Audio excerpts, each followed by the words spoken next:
Kas yra asfaltas?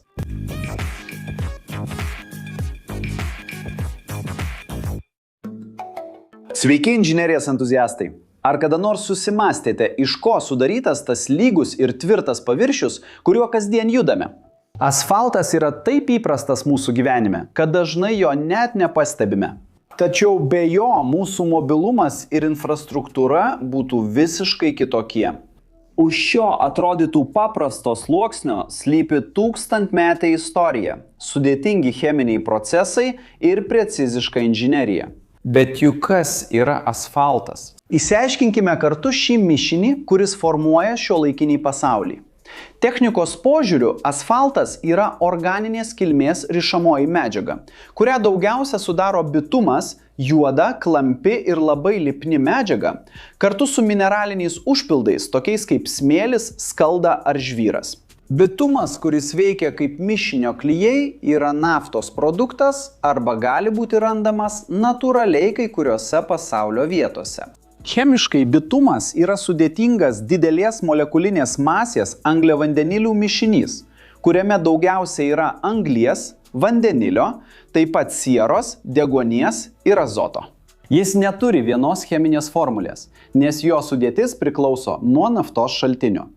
Tačiau jo struktūrą apibrėžia tokios molekulės kaip asfaltanai, kurie suteikia standumą, ir maltenai, kurie suteikia elastingumą. Svarbu pasakyti, kad asfaltas yra sudėtinis medžiaga, tai yra jis nėra tik bitumas, nes asfaltą sudaro ir agregatų pridėjimas. Kaip jau minėjau, svarbu pasakyti, kad asfaltas yra bendras terminas, reiškiantis medžiagą naudojamą dangoms.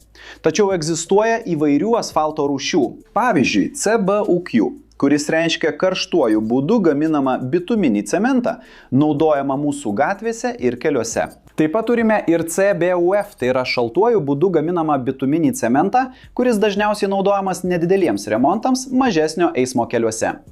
Polimerų modifikuotą asfaltą, kuris padidina atsparumą ir ilgaamžiškumą, ir netgi gumos asfaltą, kuriame mišinyje naudojamos perdirbtos padangos.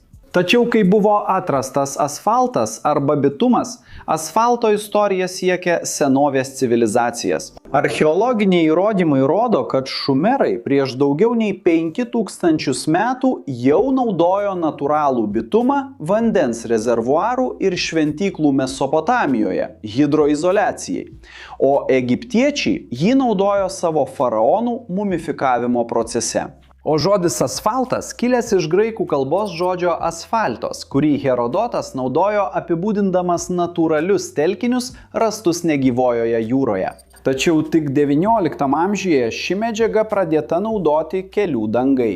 1870 metais belgų ir amerikiečių chemikas Edmundas Desmetas išklojo pirmąją gatvę moderniu asfaltu Niuarke, Naujajame Džersyje, naudodamas bitumą iš Trinidado salos.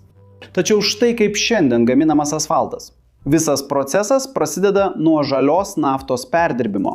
Frakcinio distiliavimo metu nafta yra kaitinama pramoniniuose bokštuose ir suskirstoma į frakcijas, tokias kaip benzinas, dyzelinas ir žibalas. Sunkusis šios distiliacijos likutis, vadinamas vakuuminiu likučiu, yra apdorojamas tokiais procesais kaip vakuuminė distiliacija arba deasfaltizacija propanu. Norint išgauti gryną bitumą, šis bitumas yra kaitinamas iki maždaug 150–180 laipsnių ir maišomas su iš anksto išdžiovintais bei įkaitintais mineraliniais užpildais. Asfalto gamyklose tipiška proporcija yra 5 dalys bitumo ir 95 dalys užpildų. Tai reiškia, kad bitumas veikia kaip cementas arba klijai, o užpildai sudaro didžiausią asfalto dalį. Po homogenizavimo mišinys dar karštas nuo 140 iki 160 laipsnių Celsijaus yra transportuojamas į klojimo vietas, kur suspaudžiamas mechaniniais volais, kad susidarytų lygi danga. Ir įdomiausia tai, kad visa tai prasideda toje pačioje vietoje. Naftoje taip, asfaltas, kuriuo padengti pasaulio keliai, yra viena vertingiausių naftos pramonės dalių ir tai suprasti tik pradžia. Grįžtant prie temos, kokios yra šios universalios medžiagos panaudojimo sritys? Žinomiausia yra kelių dangos klojimas. Apie 90% pasaulio asfaltuotų kelių yra padengti asfaltu. Dėl savo ilgamžiškumo, atsparumo apkrovoms ir galimybės greitai būti suremontuotam. Tačiau jo panaudojimas tuo neapsiriboja. Statybose bituminės membranos arba bituminės dangos yra būtinos stogų, pamatų ir tunelių hidroizoliacijai. Čia svarbu suprasti, kad asfaltinė danga nėra tikrasis asfaltas, tačiau joje yra ta pati bituminė medžiaga, kuri naudojama asfalte.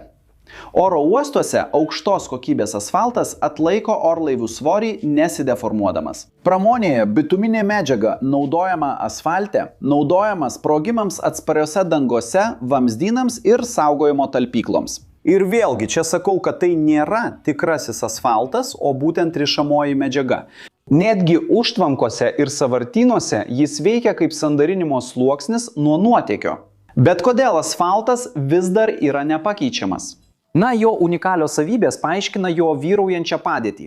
Jis suteikia puikų sukibimą, mažina triukšmą palyginti su betonu ir turi lankstumą, kuris sugeria smūgius bei temperatūros svyravimus nesutrūkinėdamas.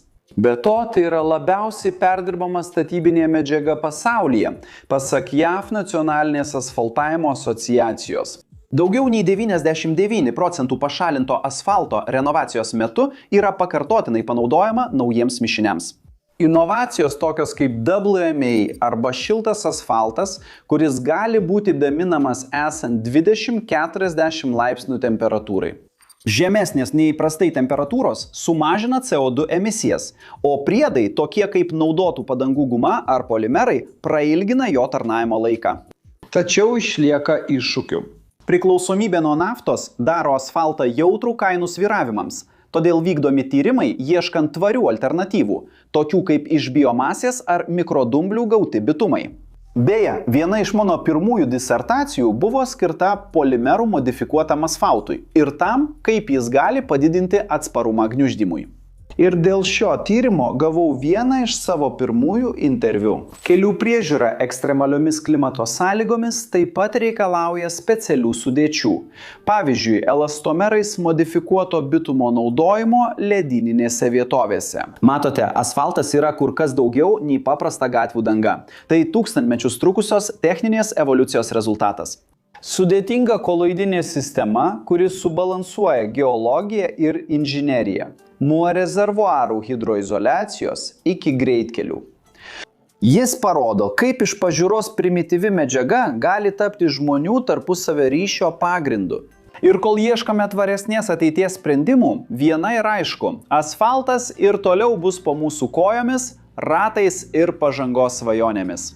Jei žiūrėjai iki šios vietos ir tau patiko šis vaizdo įrašas, nepamiršk užsiprenumeruoti, jei dar to nepadarei. Paspausk patinka ir įjunk pranešimų varpelį.